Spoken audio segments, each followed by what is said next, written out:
2 suitcases, a playlist, and a lot of peanut butter snacks. This is our American road trip dream. Highway 1, big cities, diners, surfer, epic views, and endless landscapes. This is the sense of freedom you only get with the windows down. One road, 100 stops. Exactly what we always wanted. We are starting our trip in San Francisco.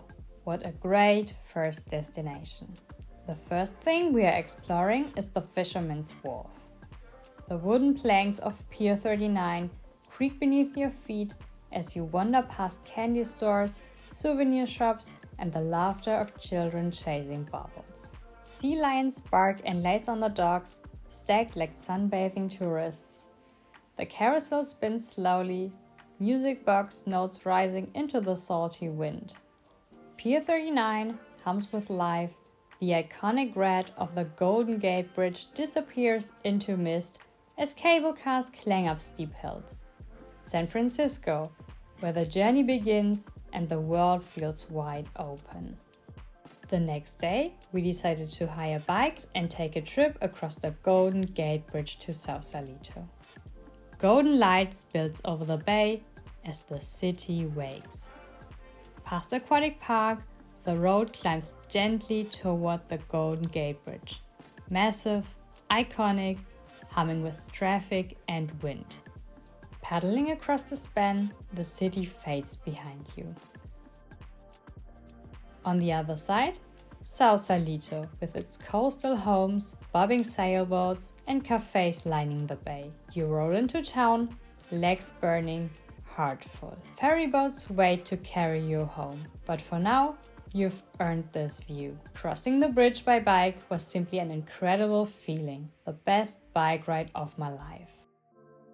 What an amazing start to our USA trip. We leave the city behind with our faithful friend for the next 3 weeks and the incredible feeling of freedom. Starting the road trip, the cliffs open up and Highway 1 hugs the edge of the Pacific. I look out of the window in amazement and I'm absolutely thrilled by the surfers making their way to the beach. Our first stop, the 17-mile drive. The ocean appears and disappears between the trees. The road curves gently along the coastline, each bend offering a new, quiet view. Then, the Lone Cypress, standing solitary on its rocky throne. A moment to pause, take a photo, and keep going. 17-mile drive isn't about big moments. It's about the peaceful ones. The open window, the ocean air, and a feeling that you're exactly where you're supposed to be.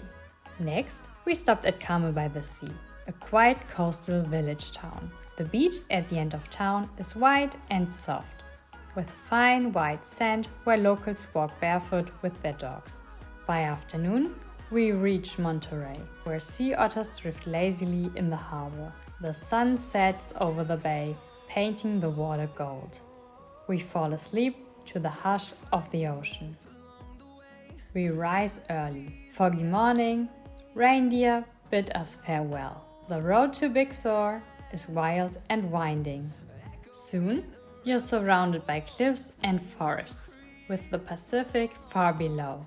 Fog rolls in from the ocean, wrapping the coast in quiet. Bixby Bridge emerges suddenly from the mist. Elegant, silent, timeless. You stop for a moment and enjoy. We had a very special atmosphere because it was so foggy. But even then, it didn't stop the surfers from throwing themselves into the waves and giving us a show. Just off the road, the beach comes alive with movement. Hundreds of elephant seals stretched across the sand like shipwrecked giants. Some sleep, unmoving in the sand. Others grunt, flip sand onto their backs, or suddenly lunge at each other with surprising power. There's no rush here, just the slow rhythm of wildlife doing what they've always done. We ended the day in Morro Bay. We had dinner here and then fell into bed tired. The last day of the Highway 1 road trip starts early in the morning. By mid-morning, we reach Santa Barbara. It's warm, calm, and full of light. The beach stretches out beside Spanish-style villas, and the city hums with laid-back charm. Palms sway gently above State Street, where boutique shops and cafes and bars invite you to linger. But we didn't have time to stay long. The road hugs the coast again, the ocean one side, sun-bleached cliffs on the other. Malibu appears without warning. Wooden beach houses on stilts. And suddenly, it hits me. This is the Hannah Montana beach. The one from after school episodes. It's nostalgic and surreal at the same time. A place that once felt fictional, now right under my feet. I smile, because here, just for a moment, it really does feel like you're living the best of both worlds. The sun dips lower as you leave Malibu behind, and traffic begins to hum around you. And then, suddenly, you're there. Los Angeles. I can't wait to explore everything that has only ever existed for me in movies and was unreachable. Of course, we spent the day in LA, in Venice Beach, my favorite place in LA. You park the car and step straight into the rhythm. Venice hums with life. People who exercise on the beach, and from a distance you can already see the Santa Monica Pier. My favorite part? The skate park. The boats are alive. Kids with sun-bleached hair and scraped knees fly like they've never known fear. It made me feel like I wanted to grab a board and whiz through the boats straight away. A little further down, Muscle Beach clinics with iron and sweat, where locals lived like it's just another Tuesday. And then Santa Monica Pier. Bright lights, roller coasters, ferry wheels turning slow, arcade bell ringing in the distance. You look out at the horizon and feel like the sun dropped quietly into the sea. Venice and Santa Monica aren't just places. They are mood, a moment, a memory you didn't know you were making until you're already gone. You walk along Hollywood Boulevard and the stars are everywhere. Beneath your feet, cast in terrazzo and brass. Walt Disney, Kermit the Frog, Daniel Radcliffe. It's loud, chaotic, a little surreal. Then you drive up into the hills. Narrow streets and hidden driveways. Up here, in the Hollywood Hills, it's quieter. The Hollywood sign appears between palm-lined streets. At Griffith Observatory, the city stretches endlessly below. The skyline glows in the haze, a sea of lights and dreams. You stand by the railing, the air cooler now, and watch LA breathe. I'm especially looking forward to today. We are making a trip to Huntington Beach. The first thing you notice? The pier stretching far into the Pacific. Its wooden planks, warm from the sun, surfers carving perfect lines below in the golden light. This is a surf city. Locals barefoot in wetsuits, salt on their skin. A beach volleyball game taps in the background. Just across from the beach, in the concrete, the legends remain. Handprints press deep into the sidewalk. The Surfers Walk of Fame shows sun-faded names of surfers who helped shape the soul of this coast. Up on their towers or walking barefoot across the hot sand, the lifeguards are part of the California dream. Sun-kissed skin, sunglasses always on, lean, confident without ego. The kind of effortless cool that doesn't have to try. Lifeguards are the show here. Quietly iconic. San Diego's core is about contrast. First, we are in downtown. Sleek high-rises meet historic brick buildings. I am so impressed about how beautiful and calm the city is. Now we are visiting Seaport Village. Wooden walkways creak under your steps. Small surf shops and sailboats drift in the bay. Somehow beautiful and calming. In the afternoon, we visit La Jolla Cove. The cliffs are warm, the tide is low, and sea lions rule the shoreline. The air smells like salt and kelp. The breeze carries the sound of the waves and the city life blending quietly in the background. Balboa Park offers ornate architecture, endless gardens, street musicians, and museums tucked into sunlit courtyards. You wander slowly. There's no rush here. Then we found La Paloma, and in October the coast takes on a different kind of glow.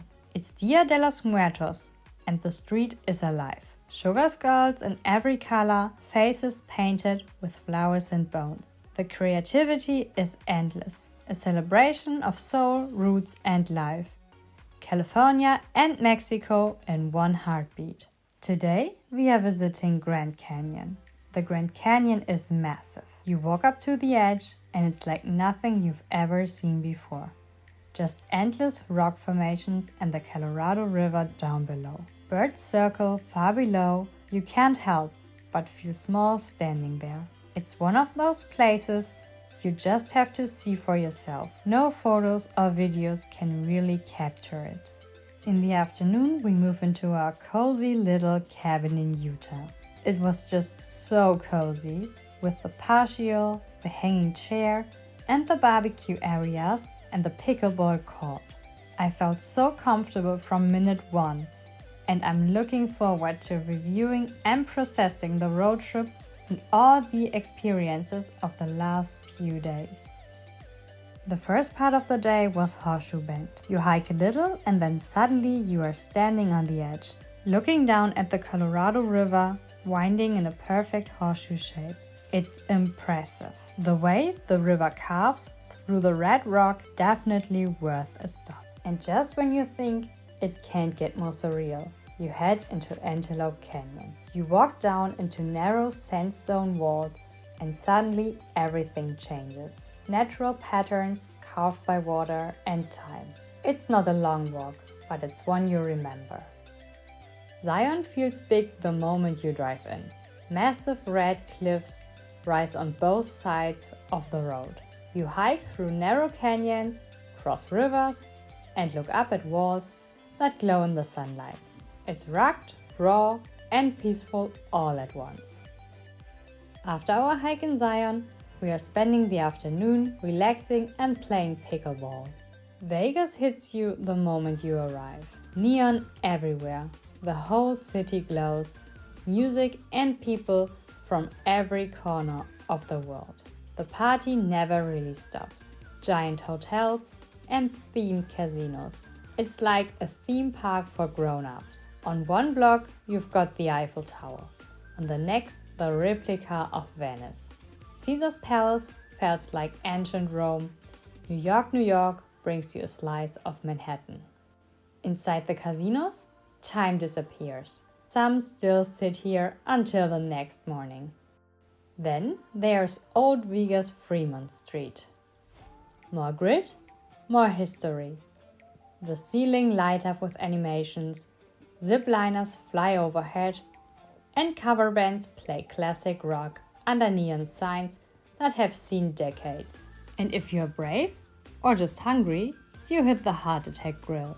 Waiters in nurse uniforms, food with warning labels, and burgers stacked so high they barely fit on the tray. And if you weigh over 350 pounds, you eat free. No joke. I was skeptical about Vegas at first, but Vegas hits different. Death Valley.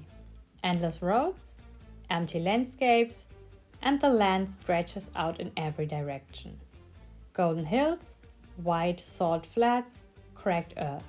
You drive for miles without seeing another car. Dante's View takes you high above the valley, with one of the best panoramic views in the park. At Badwater Basin, the salt crunches under your feet at the lowest point in North America.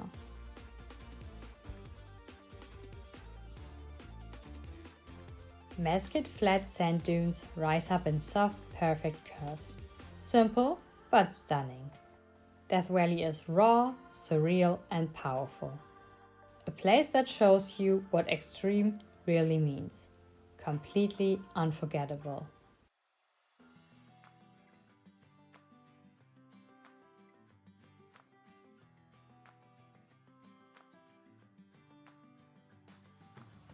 Massive granite walls rise straight from the valley floor. This is Yosemite. Somewhere along Tioga Road, we found a quiet lake, still water framed by stone. Then we find ourselves in a wide open meadow, golden trees all around with a granite giant rising behind them. It was one of those places where you stop walking and just stay for a while.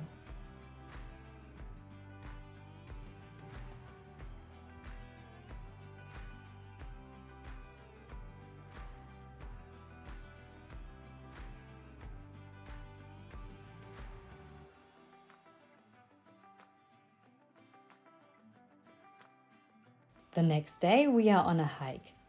We hike the Mist Trail, one of these paths where every step down brings you closer to the roar of the waterfall. The air filled with mist, the rocks slippery, and the sound of vernal fall everywhere. Everything feels tall and wide open. Now we are driving up to a high point, most likely Glacier Point. From here the view was unreal.